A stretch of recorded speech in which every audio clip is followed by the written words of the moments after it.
Herman Cain. Herman Cain. Herman Cain. Now, I have not ever been a fan of this guy. I love pizza. Like, it's my favorite food by far, but I've never had Godfather's pizza, so that his role there has never endeared me to him.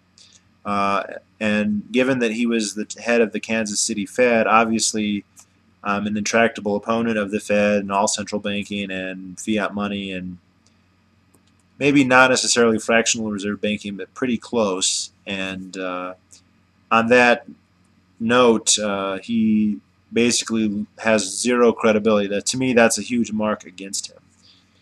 But in this last debate, which was basically looks like his political advisors said you need to have a really simple message and just hit it home, and that message is 999, which apparently is supposed to be really persuasive. And his message is he wants to cut the income tax by 9%, and then he wants to the corporate tax to 9%, but then he wants to add a 9% sales tax, and he claims that this will equal out the revenues. The government will get the same revenues now as it would. And there are very many huge, enormous, extremely dangerous problems with this proposal.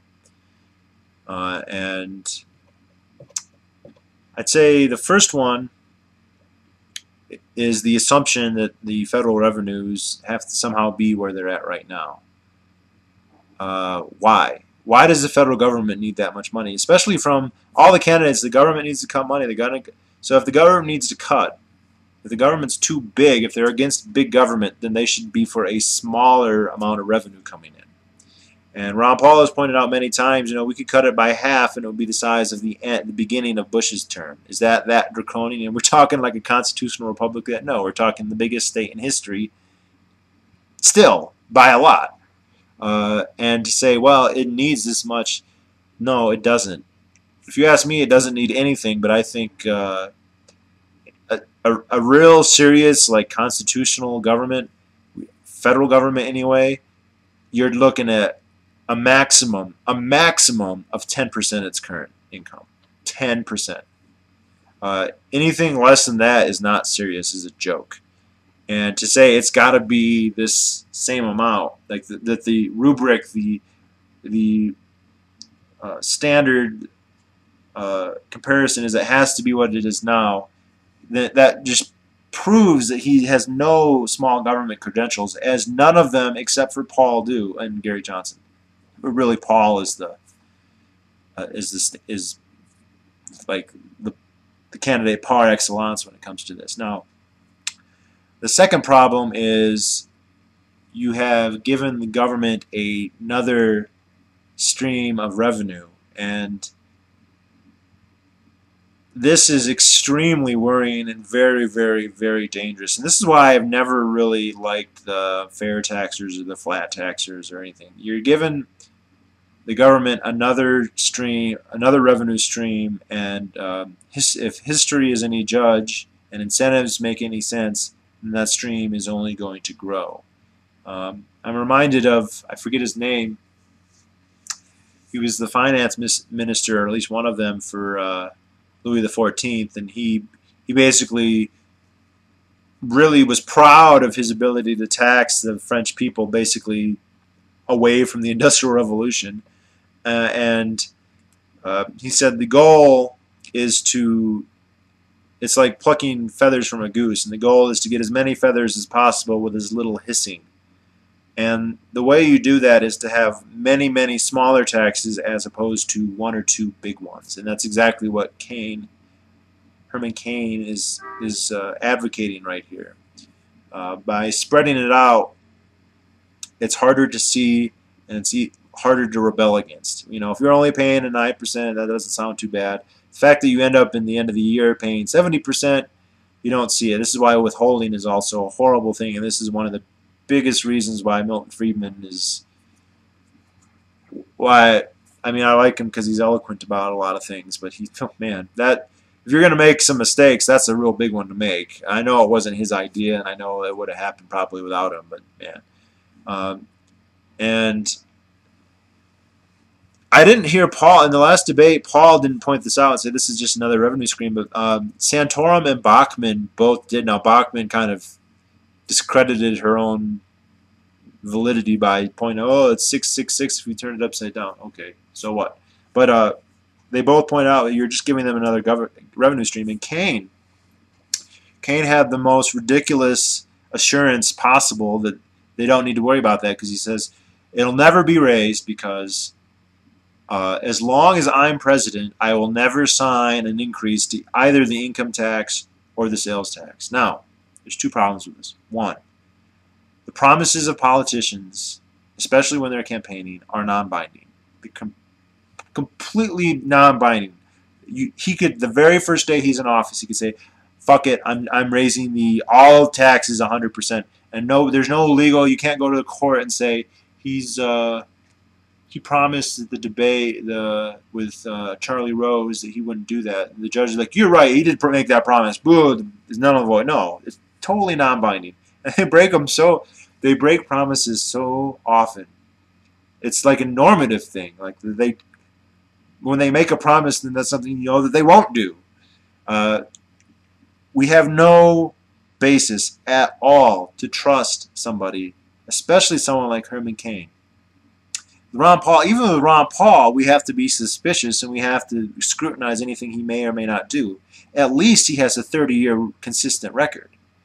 But even we would need to really scrutinize. But this guy, you can't just, because he says it, there's that. The other but let's just say he won't break his promise and that he's an honest guy or whatever, which we have no one knows him personally. We can't say that, but let's assume that we did.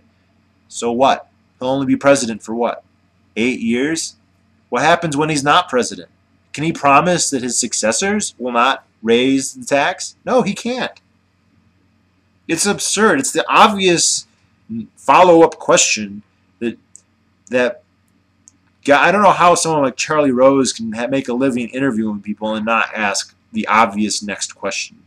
This is something that our media and our journalism they just almost can never do this to politicians. Sometimes they do, but I mean, if they smell blood in the water, they might. But like, they just obviously, what about when the next president comes in? Will they not? When when Hillary Clinton gets elected in 2016, do you think she won't increase both of them again? And this is like the perennial problem with all politicians. You know, again, I'll quote Harry Brown. Harry Brown says, you know, you might have the politician you really like, and you might say, we need to give them this power so that they can do something good. And even if they do, even if they don't abuse it and they do the right thing, giving one good politician the power to do something good once gives the eternity of bad politicians for all future to do something bad with that same power. And so even if Cain isn't a liar and a shill, which he's so establishment that that's a stupid assumption, but let's just be generous and say that. There's no basis at all for concluding that his successors won't raise it. And so we have just a sales tax, a 9% federal sales tax, starting at 9%. Jesus, the income taxes when they started was a lot less than that. Now look at them. This is insanity, and I don't know, Cain might be an idiot. You know, he could just be a playboy talking head, in which case he's a puppet to whoever it is who's handling him. Or he's smart enough to know better, and this is just blatant a lie. You know, a blatant, he knows that it's not true, that there's no basis for us thinking that they'll never be raised or it can't be raised. It will be raised. If he doesn't do it, somebody else will. And we'll all be the worst off for it. And of course, then there's the whole, the government needs to be this big. And like, another thing he always likes to say is, we need to fix it. We don't need to get rid of the Fed. We need to fix it. I wonder if he says that about Obamacare. That it's okay, we just need to fix Obamacare. No. Obamacare, that is health fascism. And it's going to do a lot to destroy our economy. But I can think of something that's even worse, that's far more destructive to our economy and our liberty and our prosperity. And that, of course, would be the Fed, the Federal Reserve, which he's an apologist for, that he worked for. He's still, in the meeting, he said Alan Greenspan would be the person he's going to come up. And this one media guy just did point out, he got interviewed on MSNBC. I don't know who the guy is. So someone I don't recognize as having been on there before said, look at all the stupid, you said the economy's good, you don't know anything. I wish he had played the clips of Paul predicting exactly what happened. And what is Cain? Well, I'm just going to get some advisors. Who are his advisors? Are they Austrian economists? Are they anti-Fed people? No. I'm sure that they're not. There are very few economists who aren't on the Fed's payroll. So, I mean, Herman Cain.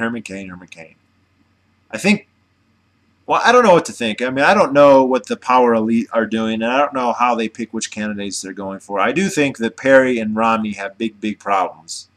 Romney, because he's a Mormon, he's from Massachusetts, and it's Romney care.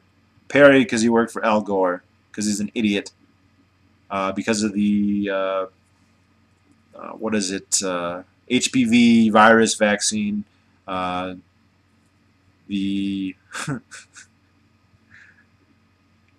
Oh, you know, it's funny. This is a little off topic. Yeah, I guess a lot of people don't like Rick Perry. A lot of liberals don't like him because he executes people. Okay, Obama supporters. At least in Perry's case, they gave him trials. Now, I heard those trials were corrupt and based on bad evidence, at least some of them. Obama trial? Trial? Who said anything about trial? Yeah, liberals are stupid, I know. So, or blind, one or the other or both. Yeah, Cain. No, and I mean, I have well, I know people who think of themselves as being very conservative Tea Party people, and they for some reason like Herman Cain. Why? How? Where's? Because he's against Obama. Because the 999. Oh, God. What a joke! They're all jokes, people. You don't have to agree with Paul on everything. I almost agree with him on everything, and I love the guy, but I mean, these other people they're jokes. They're like blowhard jokes, and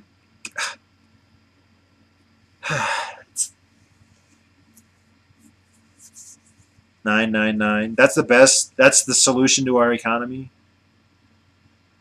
I mean, come on, people.